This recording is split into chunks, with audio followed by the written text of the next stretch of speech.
RSS అఖిల భారత ప్రచార ప్రముఖ సునీల్ అంబేద్కర్ న్యూయార్క్లో జరిగే విశ్వ ఏకత్వ వేడుక ఒక సర్వమత సమ్మేళనానికి నిదర్శనమని ఆయన స్పష్టం చేశారు. మొత్తానికి వివాదాల మధ్యనే మోహన్ భాగవత్ న్యూయార్క్లో ప్రముఖ పారిశ్రామికవేత్తలు, సాంకేతిక నిపుణులతోటి రౌండ్ టేబుల్ సమావేశాన్ని నిర్వహించి ఇండో అమెరికా వ్యాపార బంధాలు, సాంకేతిక ప్రగతిపైన విజయవంతంగా చర్చలు జరుపుతున్నారు. ఇక ఆర్ఎస్ఎస్ ప్రతిష్టను దెబ్బతీసే కుట్ర ఏమైనా జరుగుతుందా? ఆర్ఎస్ఎస్ పైన కావాలని దుష్ప్రచారం చేస్తున్నారా? హిందూ సమాజం ఐక్యతపైన పన్నాగాల, ఆర్ఎస్ఎస్ ఎదుగుదలను ఓర్వలేకపోతున్నారా అనేటువంటి అన్ని అంశాలపైన చర్చిద్దాం. మనకు అందుబాటులో ఉన్నారు మామిడి గిరిధర్ గారు, విశ్లేషకులు. నమస్కారం అండి గిరిధర్ గారు. నమస్తే అండి. నమస్తే మీకు, మీ ప్రేక్షకులు నమస్కారాలండి. నమస్కారం అండి. గిరిధర్ గారు, అమెరికాలో ఆర్ఎస్ఎస్ శతాబ్ది ఉత్సవాలు, మోహన్ భాగవత్ పర్యటన నేపథ్యంలో భారత అమెరికా దౌత్య సంబంధాలపైన ఈ పరిణామాలు ఎలాంటి దీర్ఘకాలిక ప్రభావం చూపుతాయంటారు గిరిధర్ గారు? మనకు పూజ్య సరసంచాలక్ జీ మోహన్ జీ భాగవత్ అమెరికాకు వెళ్ళారంటే, అమెరికాలో భారతదేశాల నుంచి, భారత మూలాల నుంచి వెళ్ళినటువంటి వాళ్ళు, మన భారతీయ సంస్కృతిని గౌరవిస్తూ జీవిస్తున్నటువంటి వాళ్ళు లక్షలాది మంది ఉన్నారు అక్కడ. వాళ్ళ కోరిక మేరిట వాళ్ళు ఆయన్ని కలిసి ఆయనతో చర్చించడానికి కోసం ఆయన పిలిచారు కాబట్టి ఆయన వెళ్ళారు అక్కడికి. ఆయన లేకపోతే ఆయన స్వచ్ఛంగా పెడతారు. ఆయన ఒక హిందూ సమాజం అంతా కూడాను ఏకతాటి మీద తీసుకొచ్చి హిందూ సమాజంలో నింపే దిశగా, హిందూ సమాజం యొక్క భవ్యతను, దాంట్లో ఉన్నటువంటి గొప్పతనాన్ని ప్రపంచానికి చాటడానికి ఆయన కంకణం కట్టుకుని ఆయన ఉద్యమం చేస్తున్నారు. అటువంటి వ్యక్తి ఆయన కావాలని కోరుకున్నారు. అక్కడ ఉన్నటువంటి భారతీయులందరూ పిలిచారు కాబట్టి ఆయన అక్కడ వెళ్ళారు. అక్కడ మత సామరస్యాన్ని భంగం చేస్తున్నది, మత సామరస్యం దృష్ట్యా, మత విద్వేషాల దృష్ట్యా మాట్లాడుతున్నది ఎవరు అనేది మనం స్పష్టంగా గమనిస్తున్నాం. ఆయన ఎక్కడైనా ముస్లింల గురించి కానీ, క్రిస్టియన్స్ గురించి కానీ, లేదా ఇతరత్ర జూస్ గురించి కానీ ఏమైనా మాట్లాడారు? ఆయన మాట్లాడలేదు కదా. భారతీయులందరూ మతాలకు అతీతంగా అందరూ భారతీయులే. భారతదేశంలో ఉన్నటువంటి వాళ్ళందరూ ఈ దేశాన్ని గౌరవిద్దాము, ఈ దేశాన్ని రక్షించుకుందాము, ఈ సమాజంలో మనం అందరం పుట్టాం కాబట్టి ఈ సమాజాన్ని మనం ముందుకు ఎలా తీసుకువెళ్ళాలన్న దిశగా ఆయన మాట్లాడుతున్నారు. కానీ ఆయన ఎక్కడ మత విద్వేషాలు కానీ, మతానికి సంబంధించిన అంశాలు ఎక్కడైతే ఆయన లేవనెత్తలేదు కదా.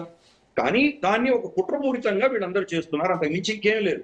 జోరాన్ మమ్దాని ఇచ్చిన స్టేట్మెంట్ మీరు చూసారంటే, జోరాన్ మమ్దాని 14 ఆగస్ట్ పాకిస్తాన్ వాళ్ళ ఇండిపెండెన్స్ డే రోజు ఈయన వాళ్ళ ర్యాలీకి వెళ్ళి అటెండ్ అయ్యి ఆయన ఇచ్చిన స్టేట్మెంట్ ఏంటి? అక్కడ పాకిస్తాన్ చాలా సుందరంగా ఉంటుంది, చాలా అద్భుతంగా ఉంటుంది, పాకిస్తాన్ ని చూసి ప్రపంచంలో దేశాలు చాలా నేర్చుకోవాలి అని చెప్పాడు. ఇది చాలా పెద్ద జోక్ గిరిధర్ గారు.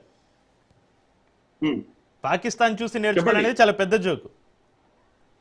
కరెక్ట్. అంటే అదే నేను అడుగుతున్నాను ఆయన, జోరాన్ మమ్దాని ఏం నేర్చుకోవాలో చెప్పండి.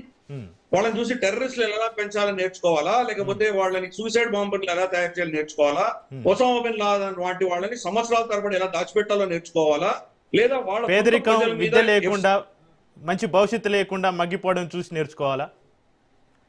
కరెక్ట్. అలాగే వాళ్ళ సొంత ప్రజల మీద F-16 వాడి వాళ్ళని చంపడం నేర్చుకోవాలా. ఏం నేర్చుకోవాలో చెప్పానండి జోరాన్ మమ్దాని. అదే జోరాన్ మమ్దాని ఇజ్రాయెల్ దేశానికి సంబంధించినటువంటి వాళ్ళ జాతీయ దినం ఏదైతే ఉందో ఆ రోజు ఆయన వెళ్ళలేదు. ఇజ్రాయెల్లో మీకు బెంజమిన్ నెతన్యాహుతో విభేదాలు ఉండొచ్చు, కానీ జ్యూస్ ఫర్ జోరాన్ మమ్దాని అని చెప్పి మీకు ఓటు వేసిన జ్యూస్ కూడా చాలా మంది ఉన్నారు కదా. మరి వాళ్ళని సమర్థిస్తూ ఎందుకు వెళ్ళలేదు? ఈ రోజు బెంజమిన్ నెతన్యాహు ఉంటారు, రేపు ఉండకపోవచ్చు, కానీ ఆ దేశం వాళ్ళకి స్వతంత్రం వచ్చింది, ఆ స్వతంత్ర దినాన్ని వాళ్ళు సెలబ్రేట్ చేసుకుంటున్నారు, దానికి మీరు ఎందుకు వెళ్ళలేదు? అలాగే 15 ఆగస్టు భారతదేశం, ఆయన తల్లి భారతీయ మూలాల నుంచి వెళ్ళినటువంటి వ్యక్తి మీరా నాయర్. అటువంటి పరిస్థితుల్లో భారతదేశానికి సంబంధించిన 15 ఆగస్టు మన స్వతంత్ర దినానికి ఆయన ఎందుకు వెళ్ళలేదు, ఎందుకు హాజరు కాలేదు? ఇది ప్రశ్నించాలి కదా.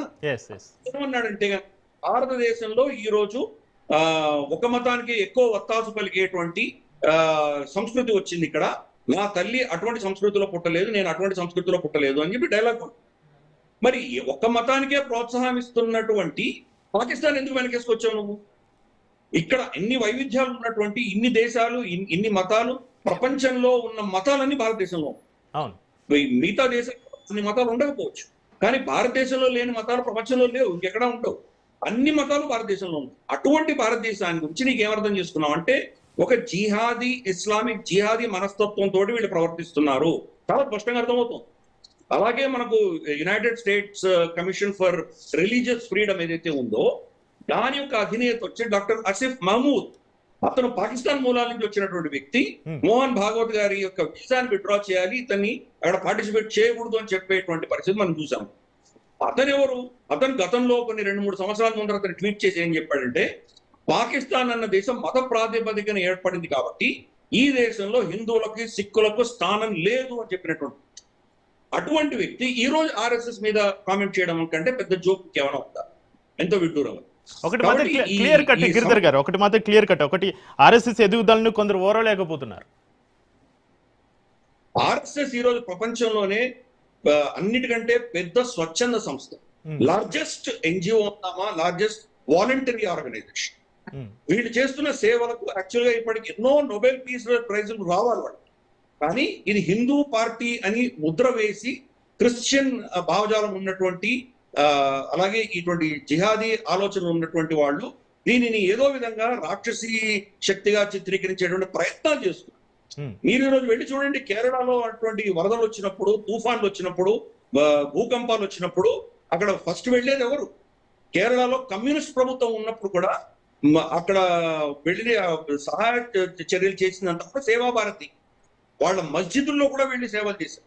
కాబట్టి వాడు హిందువా అని చూసుకోకుండా మన భారత పౌరుడు, మన భారతదేశంలో ఇంత పెద్ద విపత్కరమైన పరిస్థితి వచ్చింది, మనం వెళ్ళి సేవ చేయాలి, సేవ చేశాం. మనకు కరోనా అప్పుడు లక్షలాది మంది స్వయం సేవకులు వీధులు పోతున్నటువంటి మన వర్కర్స్, మన కార్మికులు ఎవరైతే ఉన్నారో వాళ్ళందరికీ ఆహారాన్ని అందించారు. దానివల్ల ఎంతో మంది మన స్వయం సేవకులకి